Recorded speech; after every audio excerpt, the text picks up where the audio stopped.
Fíjense en lo que esto significa en términos de nuestro desarrollo histórico, porque es algo realmente muy importante. Cuando a mediados del siglo XVII los puritanos que habían abandonado Inglaterra llegaron a las costas de lo que ahora es Estados Unidos en busca de libertad de conciencia, en un barco que se llamaba el Mayflower, en ese barco, y esto es tremendamente importante, la tasa de alfabetización de los varones era de un 80%. La tasa de alfabetización de las mujeres llegaba a cerca de un 70%. La tasa de alfabetización de Guatemala, cuando accedió a la emancipación, no llegaba al 10% de la población.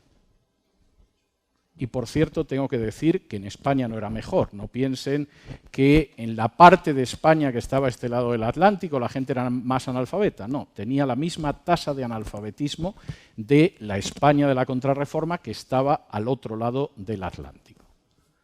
La liberación de la ignorancia no se produjo. Tengo que decirles que sigue sin producirse. La liberación de la ignorancia no solo pasó por el terreno de la educación, pasó por el terreno de la ciencia.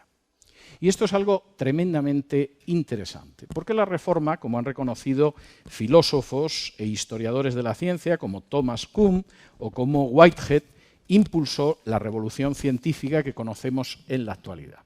Y los nombres son muchos, entre otras cosas porque el método científico lo inventó un personaje que se llamaba Francis Bacon, que lo mismo escribía tratados de teología protestantes, que se dedicaba a volver al estudio de la ciencia mediante la observación directa, lo que conocemos todavía como método científico.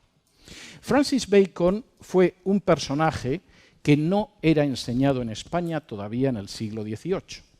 En las universidades españolas y, por supuesto, en las de Hispanoamérica, se consideraba que Bacon era un hereje. Isaac Newton, posiblemente el mayor científico de la historia de la humanidad, era otro hereje, y se seguía enseñando a uno y otro lado del Atlántico, en el Imperio Español, todavía unas ciencias naturales basadas en la filosofía de Aristóteles, siglo IV a.C.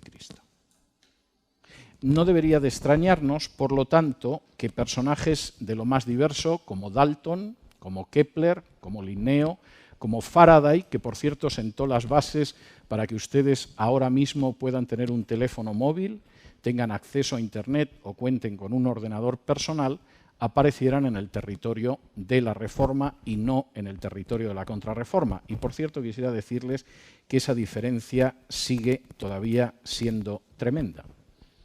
La libertad de la ignorancia ha significado y ha tenido, entre otras consecuencias, que de 1901 a 1990, en la lista de los premios Nobel serios, cuando digo serios quiero decir que eso no incluye el Premio Nobel de la Paz, que a veces se lo dan a Martin Luther King y otro año se lo dan a un terrorista, ni el Premio Nobel de Literatura, que hay un año que se lo dan a Miguel Ángel Asturias, pero otro año se lo dan a Bob Dylan, es decir, uno no sabe muy bien lo que se va a encontrar. Estoy hablando de los premios Nobel científicos del año 1901 a 1990, en un 86% fueron obtenidos por protestantes o judíos.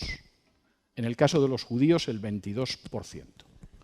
El otro 14% cuenta con algún ateo, algún agnóstico, algún católico o algo parecido, pero lamentablemente para aquella parte del mundo, como es el caso de nuestras repúblicas, donde no hubo reforma sino contrarreforma, no hubo revolución científica, no hubo un esfuerzo educativo público, gratuito y obligatorio hace 5 siglos.